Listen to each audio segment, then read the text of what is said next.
I'm Haley Taylor, and you're listening to the Rough Draft Diaries.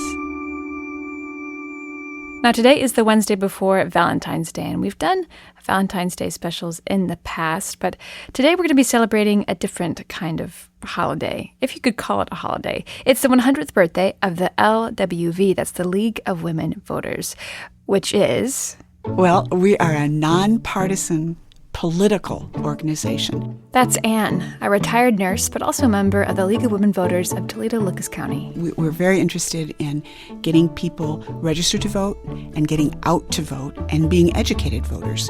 So we do things like publish a directory of public officials. That includes how do you contact your elected officials and make your voice heard other than voting, because voting is just the first step. The League also holds forums on public policy. Again, they can register you to vote. They can also register new citizens at naturalization ceremonies. Oh, a voter's guide. We publish a voter's guide for every general election. Sometimes we do it for the primary, but it's since our county is so diverse, so large, and there are so many officers, the primary is a great deal of work, and we are an all-volunteer organization.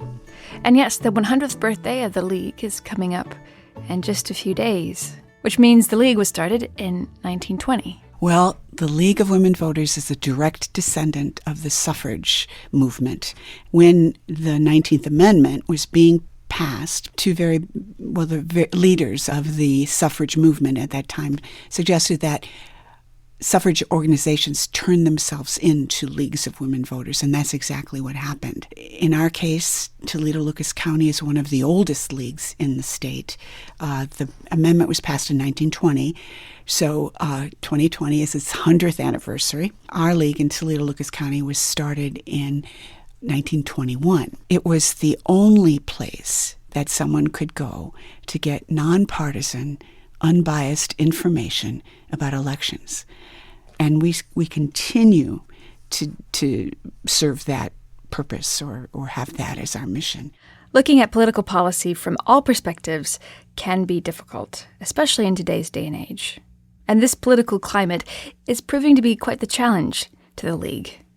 Now it's hard. People seem to be very emotional in their opinions. They're stuck in what they think is right or believe is right, and are sometimes closed to other thoughts or opinions about an issue or other information about an issue that might sway their thinking. People don't seem to be willing nowadays to look at all sides of an issue, which is what our hallmark is, wanting to look at all sides of an issue, not making up our mind ahead of time. But it seems like the League is up for the challenge in tackling the voters of today's day and age. In fact, they even mention it in connection with their 100th birthday, a time to look in the past, but also a time to look forward.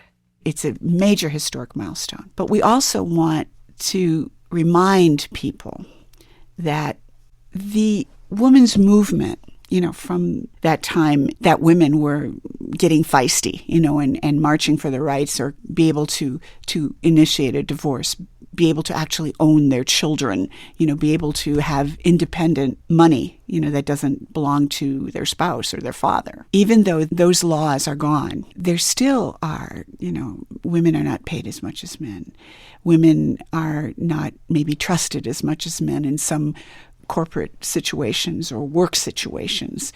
This is never over. Winning these rights or finally getting them recognized, it can be removed, You never win those fights. You just win the acknowledgement at this time. You have to keep fighting. You have to keep being aware. And I think some people don't realize that it wasn't always this way, that at one time it was normal not to have these rights. And so, that could happen again. So how do you prevent history repeating itself?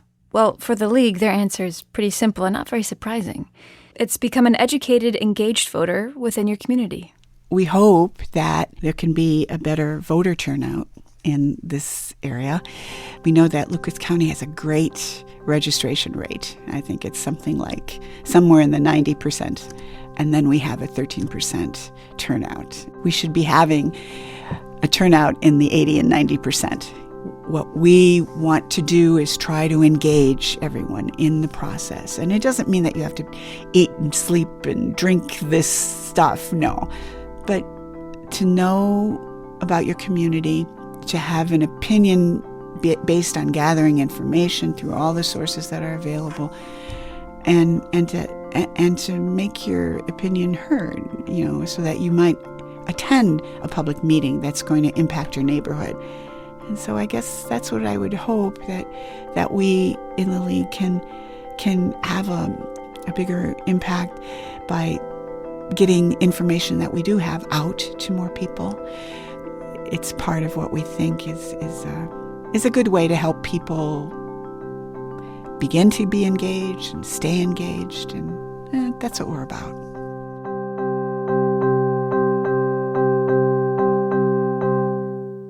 I'm Haley Taylor, and thanks for listening to this episode of the Rough Draft Diaries.